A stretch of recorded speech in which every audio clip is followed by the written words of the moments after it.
Good evening, नमस्ते। चलिए आज का टॉपिक लेकर के आए हैं आपके पास। एसएससी का जो एग्ज़ाम में पूछे गए सवाल थे वही सब सवाल लेकर के आए हैं। एक एक करके हम लोग देखेंगे और इसके बारे हम लोग जानेंगे बेहतर तरीक़ा से। तो गाइस ध्यान दीजिएगा।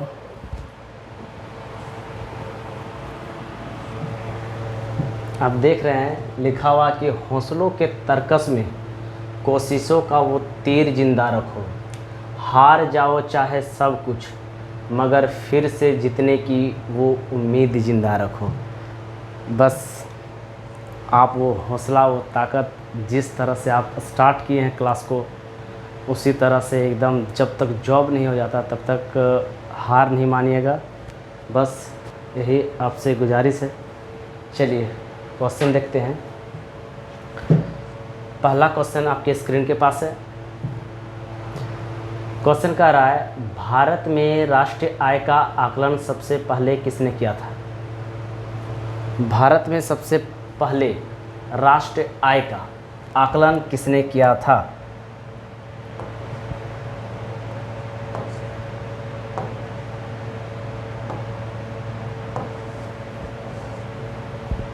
तो इसका सही जवाब हो जाएगा दादा भाई नौरोजी। दादा भाई नौरोजी आप देख रहे हैं, इनको द ग्रैंड ओल्ड मैन के नाम से भी जाना जाता है, दादा भाई नौरोजी को। ठीक है।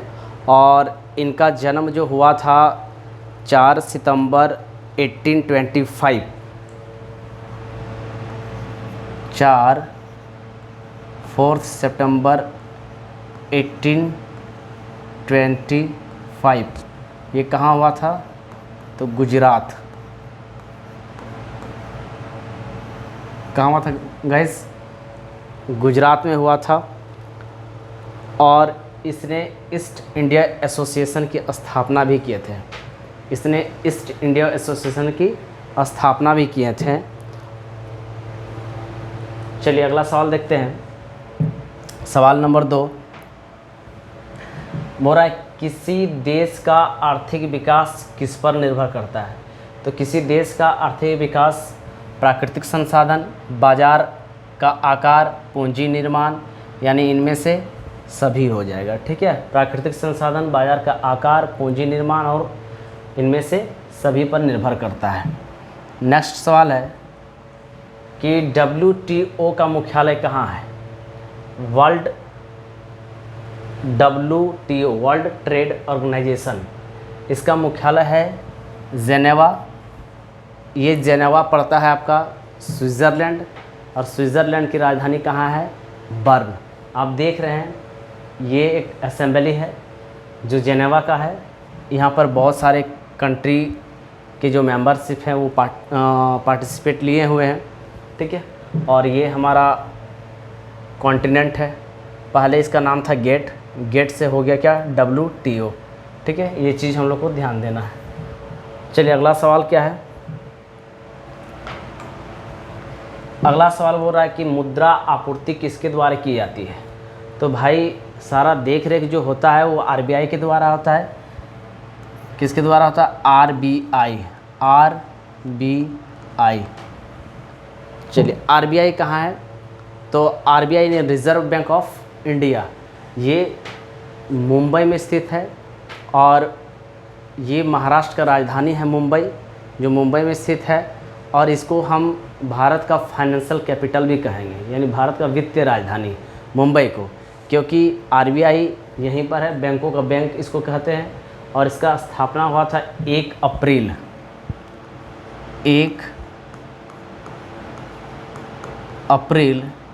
1935 को, 1 अप्रैल 1935 को। चलिए अगला सवाल है, भारत में सबसे ऊंचा जलप्रपात कौन सा है? भारत में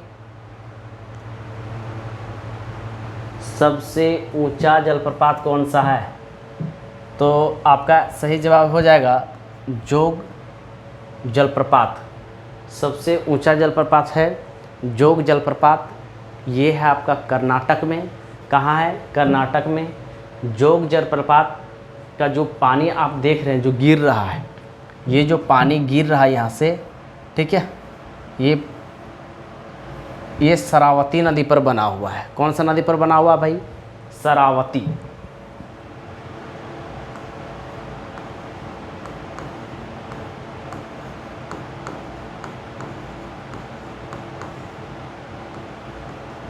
इसे गांधी जलप्रपात के नाम से भी जाना जाता है।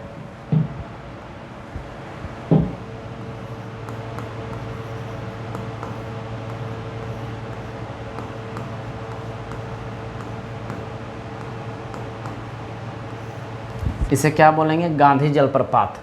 ठीक है, ये कर्नाटक में है। जोग जलप्रपात भारत का सबसे ऊंचा जलप्रपात है। आगे ध्यान दीजिएगा, बोल रहा है जूट उत्पादन में सबसे प्रचुर प्रदेश कौन सा है? जूट यानी सन। ध्यान दीजिएगा, ये अधिकतर पचौड़ा वगैरह जो होता है ना घर में चूना वगैरह के साथ, तो उसी का उपयोग किया जाता है। रस्सी वगैरह बनाने में किया जाता है। जो जूट देख रहे हैं, ये जूट अधिक उत्पादन होता है आपका पश्चिम वेस्ट बंगाल में, और इसका अधिकतर जो है रस्सी वगैरह बनाने का काम आता है। तो याद रखिएगा, जूट उत्पादन में सबसे प्रचुर देश कौन सा है? प्रचुर प्रदेश कौन सा है? तो वेस्ट बंगाल। वेस्ट बंगाल की राजधानी कोलकाता। चलिए अगला क्वेश्चन देखते हैं। ध्यान दीजिएगा, बोल रहा है निम्नलिखित में से कौन सा देश पाक स्टेट से जुड़े हुए हैं? देखिए ध्यान दीजिएगा, यहाँ बहुत सारे क्वेश्चन बनेंगे। पाक स्टेट, मन्नार की खाड़ी, पाक की खाड़ी, ठीक है, पाक जलडमरू। तो ये जो है ये हमारा प्यारा सा भारत है, हिस्सा है, प्यारा भारत का हिस्सा देख सकते हैं आप, ठीक है। और ये श्रीलंका है जो दिया हुआ है, और इसके बीच जो है यहाँ राम सेतु है। क्या है? राम सेतु। इसी के बीच जो है देखिए यहाँ पर पाल्क स्ट्रीट है, यही जलडमरू है। जलडमरू का मतलब होता है कि दो बड़े जलाशय को जोड़ने वाली जो पतला सा संकीर्ण सा जल पानी का जो हिस्सा होता है ना, जैसे ये चीज़ देख रहे हैं, इसको बोलेंगे जलडमरू। क्या बोलेंगे? जलडमरू। अगला सवाल, भारत में किस राज्य को चावल का कटोरा कहा जाता है? चावल का कटोरा क्यों? क्योंकि सबसे ज़्यादा मात्रा में चावल होने की वजह से इसका नाम चावल का कटोरा पड़ा। तो आइए जानते हैं, आंसर इसका हो जाएगा आपका आंध्र प्रदेश। क्या हो जाएगा आंसर? आंध्र प्रदेश। चावल का कटोरा आंध्र प्रदेश। धान का डलिया का बात करेगा तो छत्तीसगढ़ मारिएगा, धान का डलिया छत्तीसगढ़। चलिए देखिए, ध्यान दीजिएगा इस पूरा पहली बार परमाणु बम, सॉरी बैम लिखा गया है, ये बम हो जाएगा। परमाणु बम कहाँ फेंका गया था? तो ये परमाणु बम सेकेंड वर्ल्ड वार यानी दूसरा विश्व युद्ध चल रहा था। उस वक्त अमेरिका की सेना ने जापान के हिरोशिमा, देख सकते हैं किस तरह जब बम को गिराया गया था, ये बम आपका रहा और ये बम यहाँ गिराया गया था। और अभी का शहर जो है देखिए कितना बेहतर है, जब गिराया गया था उस समय किस तरह था। तो ये दो बम गिराया गया था, एक 6 अगस्त 1945 और एक 9 अगस्त 1945। एक हिरोशिमा एक नागासाकी पे गिराया गया था। कहाँ गिराया था? एक हिरोशिमा शहर पर, एक नागासाकी शहर पर। और हिरोशिमा नागासाकी शहर पर जो गिराया गया था उसका नाम था फेटमैन, और हिरोशिमा में जो गिराया गया था उसका नाम था लिटिल बॉय। कौन गिराया था? अमेरिका, ठीक है। अमेरिका का सेना ने जापान पे गिराया था। कहाँ? जापान। कौन सा शहर में भाई? हिरोशिमा। जापान का हिरोशिमा। जापान का राजधानी टोक्यो। जापान का राजधानी टोक्यो, याद रखिएगा। चलिए अगला सवाल, ओजोन परत। ओजोन परत कहाँ पाई जाती है? तो ओजोन परत कहाँ पाई जाती है? तो ओजोन परत समताप मंडल में। कौन सा मंडल? समताप मंडल में। ध्यान दीजिएगा, ये आपका क्षोभ मंडल हो गया यानी ट्रोपोस्फेयर। ये है आपका समताप मंडल, और यहाँ है ओजोन। ये ओजोन जो है एक गैस है, ओजोन क्या है? गैस है। ओजोन को हम O3 से डिनोट करेंगे। O3 भी बोल सकते हो ओजोन को, क्या बोलेंगे? O3। हवाई जहाज़ अक्सर प्रायः जो है क्वेश्चन आता है कि हवाई जहाज़ कहाँ उड़ते हैं, तो हवाई जहाज़ को समताप मंडल में उड़ाया जाता है। कहाँ उड़ाया जाता है? समताप मंडल में। क्यों? क्योंकि समताप मंडल में उड़ाने का तरीका जो है बेहतर इसलिए है क्योंकि यहाँ पर कोई किसी प्रकार का मौसम परिघटनाएं नहीं होती है। चलिए गाइस, अगला ध्यान दीजिए, अगला क्वेश्चन क्या है? अगला क्वेश्चन कह रहा है महात्मा गांधी के, ठीक है, महात्मा गांधी के राजनीतिक गुरु कौन थे? तो महात्मा गांधी के आप देख सकते हैं इमेज, ठीक है। महात्मा गांधी के राजनीतिक गुरु कौन थे? तो गोपाल कृष्ण गोखले जी थे। कौन थे? गोपाल कृष्ण गोखले जी थे। और गोखले जी राष्ट्रपिता महात्मा गांधी के राजनीतिक गुरु थे, है ना। गोखले जी जो थे राष्ट्रपिता महात्मा गांधी जी के राजनीतिक गुरु थे। और ध्यान दीजिएगा एक चीज़, स्वतंत्रता सेनानी और गांधी जी को देश के लिए लड़ने की प्रेरणा देने वाले गोपाल कृष्ण गोखले का जन्म जो हुआ था उनका कब हुआ था? 1866, 9 मई 1866 को हुआ था। चलिए अगला सवाल देखते हैं, क्वेश्चन नंबर 12। डेसिबल। डेसिबल शब्द का प्रयोग जो होता है वो कहाँ किया जाता है, या डेसिबल शब्द किससे संबंधित है? डेसिबल यानी ध्वनि। ध्वनि को नापा जाता है, मापने वाला एक यंत्र है, इंस्ट्रूमेंट है, जिसको बोलते हैं डेसिबल। आप देख सकते हैं, इससे पता चलता है कि ध्वनि जो साउंड है वो कितना तेज़ से आ रहा है या कितना तेज़ है साउंड, इससे पता किया जाता है, जो है डेसिबल। अगला सवाल, अंग महाजनपद की राजधानी कहाँ थी? तो अंग महाजनपद की राजधानी कहाँ थी भाई? चंपा। थोड़ा सा ध्यान दीजिएगा इधर, इसका आंसर क्या हो जाएगा? डेसिबल, ध्वनि यानी साउंड मापने के लिए है, ठीक है। ध्यान दीजिएगा, अंग महाजनपद की राजधानी कहाँ थी? तो अंग महाजनपद की राजधानी चंपा थी। ये क्या है?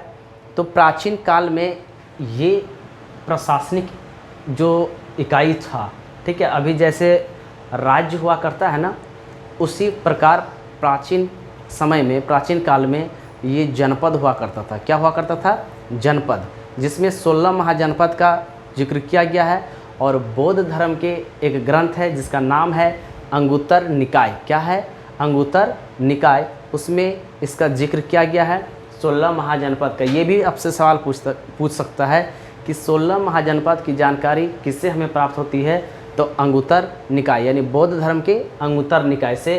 तो याद रखिएगा गाइस कि अंग महाजनपद की राजधानी कहाँ थी? चंपा थी। आप देख सकते हैं ये बिहार वाला क्षेत्र है, ठीक है। चंपा अंग महाजनपद की राजधानी। अगला सवाल, शांत घाटी किस राज्य में स्थित है? शांत घाटी यानी बोल सकते हैं साइलेंट वैली। साइलेंट वैली कहाँ है? तो असम, केरल, अरुणाचल प्रदेश, तमिलनाडु। तो सही जवाब हो जाएगा क्या? केरल, ठीक है, केरल। सही जवाब क्या हो जाएगा? केरल। केरल में क्या है? तो केरल में आपका साइलेंट वैली स्थित है, याद रखिएगा। चलिए अगला सवाल, सुनामी का मुख्य कारण क्या है? सुनामी, ये जो सुनामी जो शब्द है ये पहले जापान से शुरू हुआ है। कहाँ से हुआ है? जापान। सुनामी शब्द का उत्पत्ति जो हुआ है ये जापान से हुआ है। सु का मतलब होता है लहर। सु का मतलब क्या होता है? लहर। नामी, नामी का मतलब होता है तट, ठीक है। नामी का मतलब क्या होता है? तट, यानी सुनामी। दो शब्द मिलकर बना है सुनामी, यानी तट की जो लहरें होती है। देख सकते हैं आप, ऐसे करके उठ रहे हैं ना, ऐसे देख सकते हैं। तो ये क्या हो गया? तटों की जो लहर है उसको क्या बोलेंगे? सुनामी। और ये कैसे होता है? तो समुद्री सतह पर क्या होता है? भूकंप होने की वजह से होता है। समुद्र के नीचे जब भूकंप होता है तो उसी से क्या होता है? सुनामी उत्पन्न होता है, ठीक है। चलिए अगला सवाल, भारत का केंद्र औषध अनुसंधान, औषध मतलब होता है दवाई, ठीक है, औषधि मतलब क्या होता है? दवाई। तो भारत का केंद्र औषध अनुसंधान संस्था कहाँ है भाई? तो ये आपका सही जवाब हो जाएगा क्या? लखनऊ, है ना, लखनऊ। ये कहाँ है? तो उत्तर प्रदेश में है, यूपी, उत्तर प्रदेश। उत्तर प्रदेश की राजधानी भी है लखनऊ। तो याद रखिएगा केंद्र औषध अनुसंधान संस्था कहाँ है? तो लखनऊ है, जो उत्तर प्रदेश में स्थित है। चलिए अगला क्वेश्चन, मानव विकास सूचकांक किसने विकसित किया था? मानव विकास सूचकांक, ये जो है एक अर्थशास्त्री थे, है ना, एक अर्थशास्त्री थे। ये कहाँ के थे?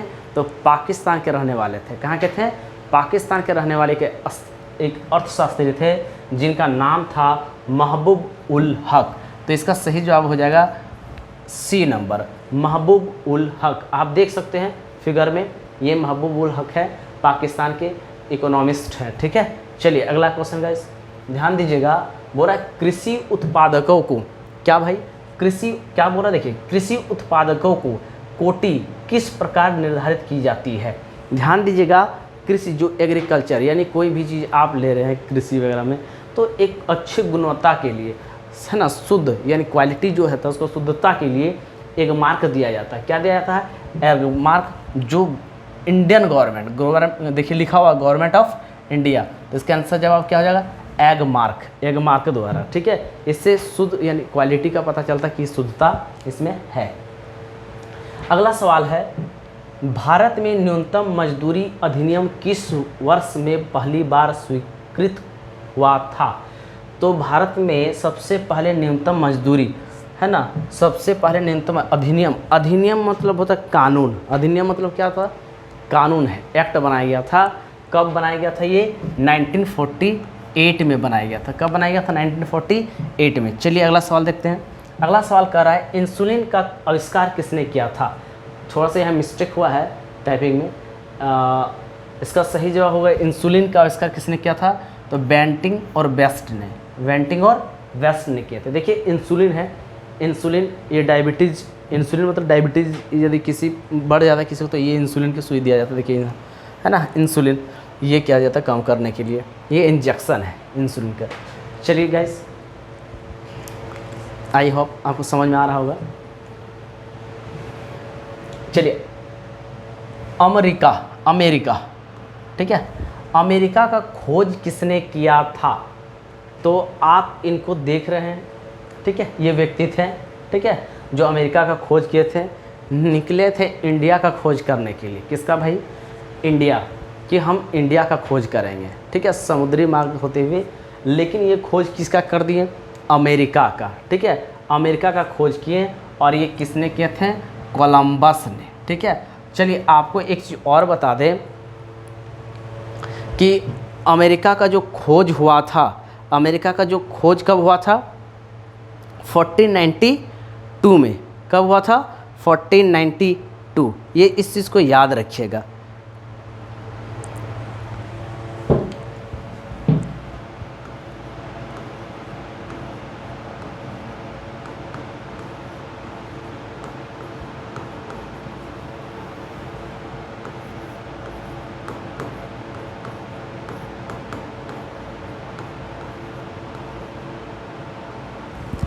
फोर्टीन 1992 में अमेरिका का खोज कब हुआ था? 1492। अमेरिका आज़ाद कब हुआ था? तो 4 जुलाई 1776 में, ठीक है।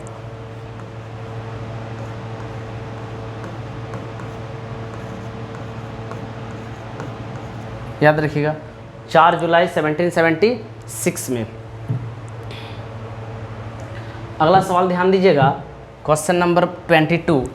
देखिए नासिक किस नदी के किनारे स्थित है? नासिक यानी ये आप पहले जानिए कि नासिक है कहाँ। नासिक महाराष्ट्र में है। कहाँ है भाई? महाराष्ट्र में। और महाराष्ट्र का कैपिटल यानी राजधानी मुंबई, ठीक है। नासिक किस नदी के किनारे स्थित है? तो नासिक आपका हो जाएगा गोदावरी नदी। कौन सा नदी? गोदावरी नदी के किनारे स्थित है नासिक, जो एक हिल्स है, एक पहाड़ी है, त्र्यंबक, आप देख सकते हैं यहाँ पर, है ना, त्र्यंबक हिल्स यानी त्र्यंबक नामक पहाड़ी से निकलती है। और ये देख सकते हैं यहाँ से निकलते हुए ऐसे होते हुए कहाँ मिल जाती है भाई? ये बंगाल की खाड़ी में जाके मिल जाती है, ठीक है, बंगाल की खाड़ी में जाके मिल जाती है। कौन सी नदी? गोदावरी, ठीक है। चलिए अगला सवाल देखते हैं।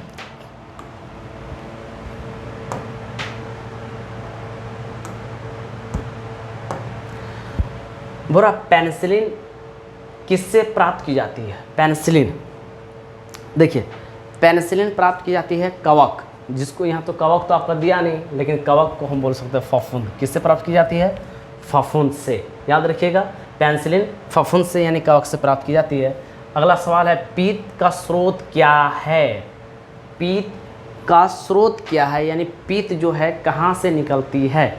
तो याद रखिएगा, पित्त जो है ये गलत नहीं मार दीजिएगा पिता से। पित्त का निर्माण जो होता है वो यकृत से होता है, लीवर से होता है, और जो स्टोर होता है जाकर के वो जमा होता है पित्ताशय में। कहाँ होता है? पित्ताशय में। लेकिन एक चीज़ आप नाम सुने होंगे, जॉन्डिस, ठीक है, जिसको हम पीलिया भी बोलते हैं। क्या बोलते हैं? पीलिया भी बोलते हैं जॉन्डिस को।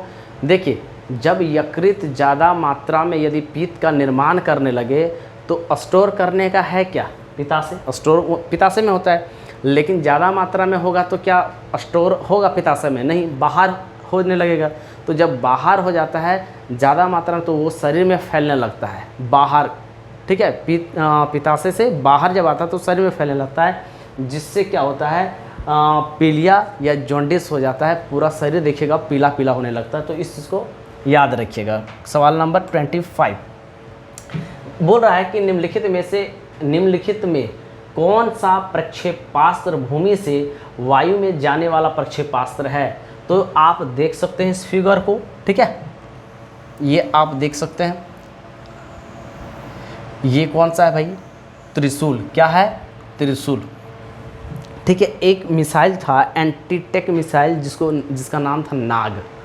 देखे होंगे, ये APJ अब्दुल कलाम जी बनाए थे। ये एंटीटेक मिसाइल ऐसा मिसाइल है कि वो पूरे टारगेट लेगा, जिसको आप दागना है उसको पूरा टारगेट जब तक नहीं होगा तब तक छोड़ेगा नहीं। एंटीटेक मिसाइल एग्जाम्पल के मतलब है क्या कि कोई यहाँ पर इसको हमको दागना है यहाँ से, ठीक है, और यदि अपना रास्ता बदल ले या वहाँ से भाग जाए तो यहाँ से जाके फिर वहाँ जाके मारेगा, ठीक है। ये खासियत था एंटीटेक मिसाइल नाग में, ठीक है। बाद में हम डिस्कस करें इस लेक्चर पर। चलिए अगला सवाल देखिएगा, किस देश में विक्रम संवत नहीं संवत होता है? ठीक है, थोड़ा सा भी मिस्टेक हो गया। विक्रम संवत आधिकारिक कैलेंडर है। आपको पता होगा कि पूरे वर्ल्ड यानी पूरे विश्व में ग्रेगोरियन कैलेंडर चलता है। मान्यता किसका है भाई? Gregorian calendar. लेकिन बात यहाँ कर रहा है क्या कि किस देश में विक्रम संवत आधिकारिक कैलेंडर चलता है? तो आपको याद रखना है नेपाल। नेपाल का राजधानी काठमांडू, ठीक है, नेपाल का राजधानी काठमांडू। तो वो कौन सा देश है भाई? नेपाल। आप देख सकते हैं नेपाल को, ध्यान दीजिएगा। ये जो हमारा प्यारा भारत है उसके ऊपर में है ऐसे ना, ये हो गया नेपाल, ये नेपाल है। और ये किस किस के साथ सटा हुआ है? तो एक राज्य है उत्तराखंड, ठीक है, देखिएगा। एक कौन सा है राज्य?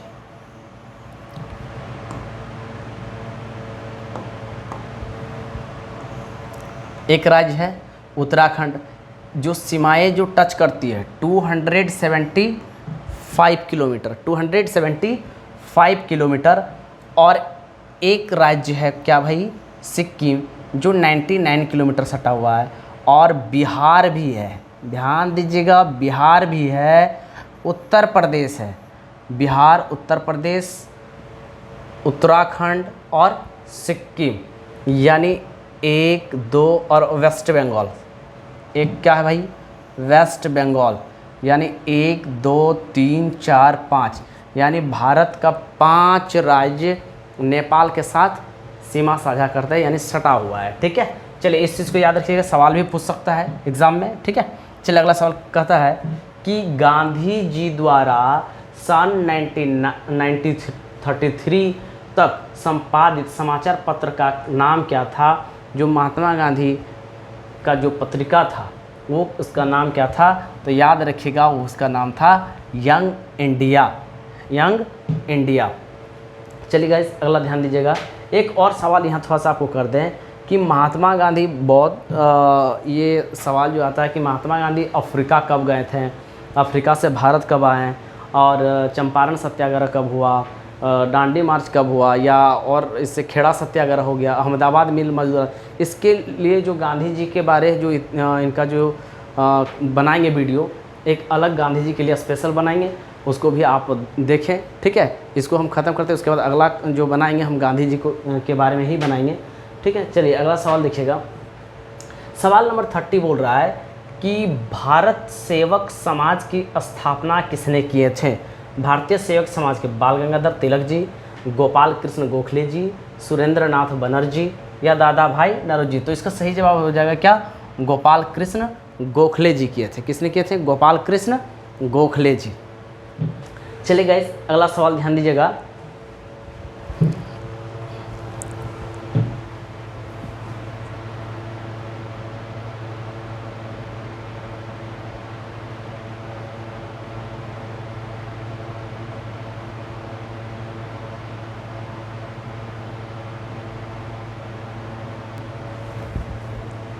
अगला सवाल कह रहा है कि अंग्रेजों द्वारा निम्नलिखित में से किस क्रांतिकारी को फांसी की सजा दी गई थी? ठीक है, अंग्रेजों द्वारा निम्नलिखित में से किस क्रांतिकारी को फांसी की सजा दी गई थी? अंग्रेजों द्वारा निम्नलिखित में से किस क्रांतिकारी को फांसी की सजा दी गई थी? जतिन दास, चंद्रशेखर आज़ाद, कल्पना दत्त, राजगुरु। तो यहाँ पर आप ध्यान दीजिएगा, ये जो आप देख रहे हैं इनका चित्र, ये सुखदेव जी हैं, ये शहीद भगत सिंह जी हैं, और ये कौन है? राजगुरु। सुखदेव, भगत सिंह और राजगुरु।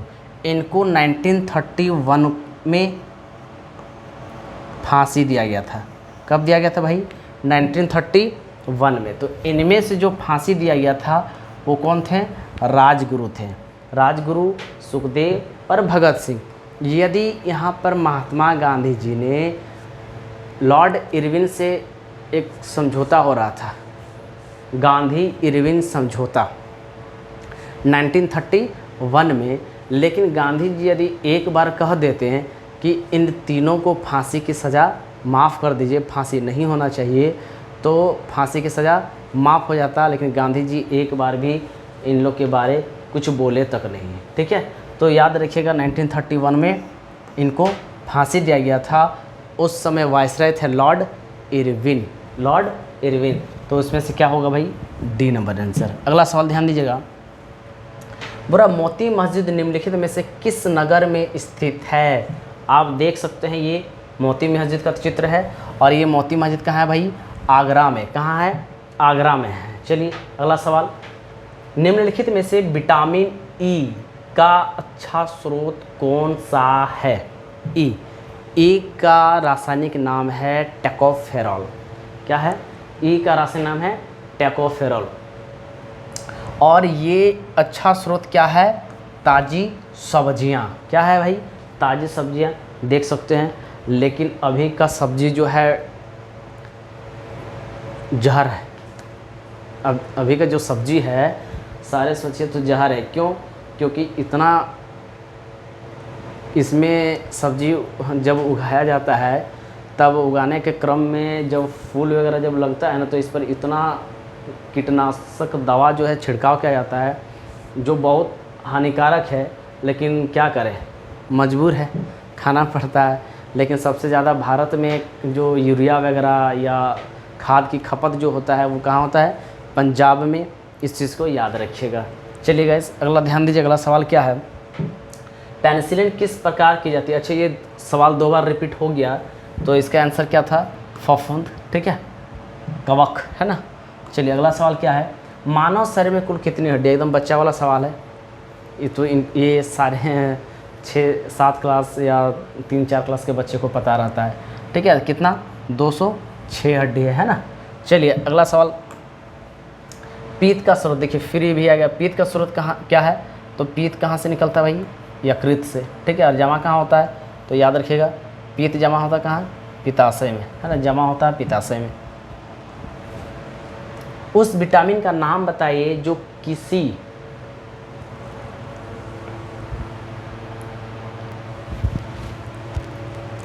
उस विटामिन का नाम बताइए जो किसी भी मांसाहारी भोजन में नहीं मिलता है। तो आपको पता होगा वो क्या है भाई? Vitamin D. डी का ये जो विटामिन डी है किससे मिलता है? तो याद रखिएगा विटामिन डी जो हमको मिलता है वो किससे मिलता है? सन यानी सूर्य से प्राप्त होता है। और यही जो है सूर्य से जो किरणें आती है पृथ्वी पर, इसी से पेड़ पौधे क्या करते हैं? भोजन बनाते हैं। पेड़ पौधे की भोजन बनाने की प्रक्रिया को कहते हैं प्रकाश संश्लेषण यानी फोटोसिंथेसिस। क्या कहते हैं? फोटोसिंथेसिस। चलिए अगला सवाल देखते हैं। मानव शरीर का सबसे बड़ा अंग क्या है? ठीक है, देखिए मानव शरीर का सबसे बड़ा अंग क्या है भाई? लिवर, जिसको बोलते हैं यकृत। ये है लिवर, है ना। ये ऐसा नहीं, इसको काट दीजिएगा ना फिर बढ़ जाएगा। हमारा अंग जो है ऐसा एक अंग है हमारे शरीर का, लीवर। इसको आप यदि काट भी दीजिएगा, इसको आप यदि काट भी दीजिएगा ना तो ये फिर बढ़ जाएगा, ऐसा अंग है। ठीक है, ये क्या है? लीवर है। देखिए लीवर जो है पित्त का निर्माण करता था ना, ये पित्त है, ठीक ना, देख सकते हैं आप।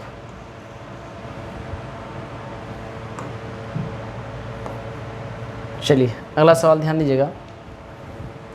वाहनों के अग्रदीपों हेडलाइटों में किस प्रकार के दर्पण का इस्तेमाल होता है? यानी हेडलाइट में आप देख सकते हैं, ये हेडलाइट है, ठीक है। और इस हेडलाइट में किस दर्पण का होता है? तो याद रखिए अवतल दर्पण। किस दर्पण का? अवतल यानी कॉनकेव मिरर का प्रयोग किया जाता है।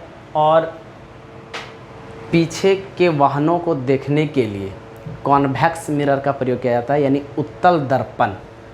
ये अवतल हो जाएगा और जो मिरर रहता है पीछे के वाहनों को देखने के लिए वो होता है उत्तल दर्पण, जिसको बोलते हैं इंग्लिश में कॉन्वेक्स मिरर। चलिए गाइस अगला ध्यान दीजिएगा। Question number 38। किसी तुलकाई उपग्रह की पृथ्वी की सतह से ऊंचाई लगभग कितनी होती है? तो याद रखिए, देखिए ये सारे जो है आप देख सकते हैं, ये है क्या भाई? उपग्रह है, आर्टिफिशियल सैटेलाइट है, ठीक है। ये क्या है? आर्टिफिशियल सैटेलाइट है, आप देख सकते हैं ये सैटेलाइट है ना। ये क्या है? सैटेलाइट है। और ये पृथ्वी से जो है इसका जो ऊंचाई होता है वो कितना है? 36,000 किलोमीटर की ऊंचाई पर छोड़ा जाता है। कितने किलोमीटर की ऊंचाई पर? 36,000 किलोमीटर की ऊंचाई पर छोड़ा जाता है।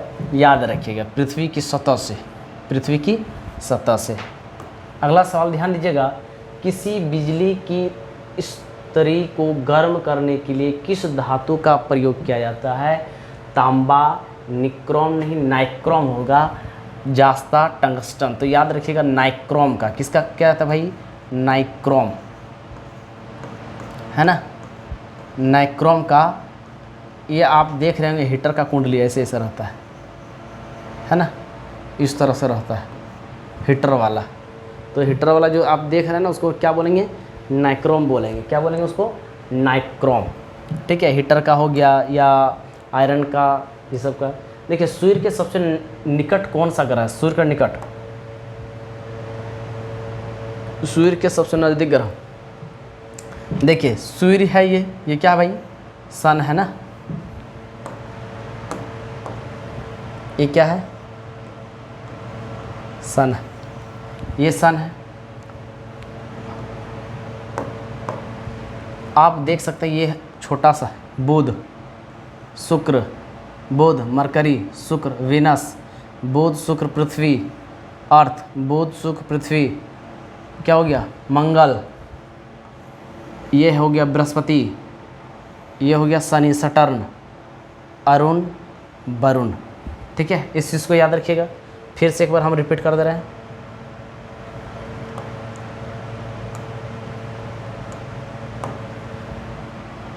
बुध, शुक्र, पृथ्वी, मंगल, बृहस्पति, शनि, अरुण, वरुण। नेपच्यून को हटा दिया गया है। चलिए अगला सवाल ध्यान दीजिएगा। जंग से बचाने के लिए लोहे से बने पानी के पाइपों पर जस्ते की परत चढ़ाने को क्या कहते हैं? देखिए ई आप देख रहे हैं ये जिंक बाथ है, यानी जिंक का घोल बना हुआ है। और देख सकते हैं आप एक बना हुआ है और इसको डुबाया जा रहा है। क्यों भाई? क्योंकि गैल्वेनाइजेशन किया जा रहा है, यानी क्या बोलेंगे उसको, यशदीकरण, है ना। क्या बोलेंगे? यशदीकरण, यानी यशद लेपन भी बोल सकते हैं। क्या बोल सकते हैं? यशद लेपन भी बोल सकते हैं, गैल्वेनाइजेशन भी बोल सकते हैं, तो या जस्तीकरण भी बोल सकते हैं। क्या बोलेंगे? क्योंकि जस्ते की परत चढ़ाया जा रहा है। किसका परत? जस्ता। तो जस्ता की परत चढ़ाई जाती है तो क्या बोलेंगे? जस्तीकरण, यशदीकरण, है ना, और गैल्वेनाइजेशन, तो ये किया जाता है। चलिए अगला सवाल ध्यान दीजिएगा। यूरेनियम विखंडन की सतत प्रक्रिया को जारी रखने में किस कण का जरूरी होता है भाई? तो याद रखिएगा, ये प्रोटॉन का होता है। ठीक है, चलिए अगला ध्यान दीजिएगा, एक सेकेंड। यूरेनियम विखंडन की सतत प्रक्रिया को जारी रखने में किस कण का, सॉरी प्रोटॉन नहीं होगा, न्यूट्रॉन हो जाएगा। क्या हो जाएगा भाई? न्यूट्रॉन का प्रयोग किया जाता है। ठीक है, किसका जरूरी होता है? न्यूट्रॉन जरूरी होता है। अगला ध्यान दीजिएगा, निम्नलिखित में से कौन सा प्रक्षेपास्त्र भूमि से वायु, भूमि से यानी जमीन से वायु में मार करेगा? अभी बताए थे कौन सा है भाई वो प्रक्षेपास्त्र? त्रिशूल है। क्या है? त्रिशूल। अगला सवाल, पेट्रोल की स्फोटक रोधी गुणवत्ता बढ़ाने के लिए निम्नलिखित में से किसे इस्तेमाल किया जाता है? जल्दी जल्दी बताइए। पेट्रोल की विस्फोटक रोधी गुणवत्ता बढ़ाने के लिए निम्नलिखित में से किसे इस्तेमाल किया जाता है? तो याद रखिएगा गाइस, ट्रेटा एथिल सीसा का प्रयोग किया जाता है। ट्रेटा एथिल सीसा का प्रयोग किया जाता है। अगला सवाल है, नेहरू ट्रॉफी किस खेल से? आपको तो इमेज देख के ही पता चल गया है कि ये गोलका यहाँ रखा हुआ है, तो ये गोलका क्या है? फुटबॉल है ना, तो फुटबॉलवा से होगा ना जी, हैं। नेहरू ट्रॉफी किससे होगा? फुटबॉल से होगा। किससे होगा? फुटबॉल से होगा। अगला सवाल ध्यान दीजिएगा, अब यहाँ पर जो है आप देख रहे हैं इन लोग डांस कर रहे हैं देवी सब, है ना। तो शास्त्र नृत्य ओडिसी किस प्रदेश की उपज है ना? किस प्रदेश की उपज? उपज मतलब धान उन उपज नहीं हो रहा है भाई, मतलब किस प्रदेश का ये नृत्य है ना। उपज मतलब ये नहीं समझ लीजिएगा। शास्त्र नृत्य ओडिसी किस प्रदेश की उपज है? तो आंध्र प्रदेश, ओडिसी, गुजरात। ऐसे तो ओडिसी मतलब क्या? ओडिशा, है ना। ये देवी सब जो डांस कर रहे हैं कहाँ से हैं? ओडिशा से हैं, याद रखिएगा। ठीक है, चलिए 5वीं पीढ़ी के कंप्यूटर में क्या उपलब्ध नहीं है? क्या उपलब्ध नहीं है भाई? तो आप देख सकते हैं ना, ये चीज़ क्या है ये? तो निर्वात ट्यूब नहीं होता है। क्या नहीं होता है भाई? निर्वात ट्यूब। ये है क्या निर्वात ट्यूब? तो निर्वात का मतलब होता है वैक्यूम। क्या होता है? वैक्यूम, जहाँ हवा नहीं हो, है ना, जहाँ हवा नहीं हो। तो याद रखिए 5वीं पीढ़ी के कंप्यूटरों में क्या उपलब्ध नहीं होता है? निर्वात ट्यूब नहीं होता है। चलिए अगला सवाल ध्यान दीजिएगा, सेकंड लास्ट क्वेश्चन है, मोनालिसा। ये बहुत बार एग्जाम में पूछा भी गया सवाल है कि मोनालिसा, है ना, मोनालिसा का सुप्रसिद्ध चित्र किसने बनाया था? है ना, उन्हीं का पत्नी का चित्र है ना, जो बनाए थे भाई। मोनालिसा का सुप्रसिद्ध चित्र किसने बनाए थे? तो याद रखिएगा, Leonardo da Vinci. Leonardo da Vinci बनाए थे, याद रखिएगा, है ना। चलिए लास्ट क्वेश्चन है, वह प्रथम महिला कौन थी जिसने 7 समुंदर तैरकर पार कर गए? भाई इस देवी को तो हम प्रणाम करते हैं। 7 समंदर, समझ रहे हैं ना, एगो तालाब पार नहीं करने सकते हम लोग, और इस 7 समंदर पार कर दिए। कौन है भाई? तो याद रखिएगा, बुल्ला चौधरी है। कौन है भाई? बुल्ला चौधरी। कहाँ है इनका जन्म, कहाँ हुआ है? तो ये थे कौन? वेस्ट बंगाल से। कहाँ से थे? वेस्ट बंगाल, हुगली। भाई हुगली एक है, हुगली अलग है, ये हुगली है। हुगली कहाँ है? वेस्ट बंगाल में। और ये कहाँ से थे? ये वेस्ट बंगाल से थे, हुगली से थे। चलिए गाइस, आज के लिए इतना ही, और अगला जो टॉपिक रहेगा हम जल्द ही लेके आएंगे, और कोशिश करेंगे कम से कम 100 क्वेश्चन करने का। ठीक है, तो इसको एक बार खुद से रिपीट भी कर लीजिएगा, MCQ भी हम डाल देंगे। और यदि आप इसका PDF चाहते हैं तो मेरा ऐप भी है M academy Bokaro, play store से जाकर डाउनलोड भी कर सकते हैं। वहाँ बहुत सारे नोट्स जो है PDF आपको फ्री मिल जाएंगे, तो आप डाउनलोड करके वहाँ से ले भी सकते हैं। Thank you.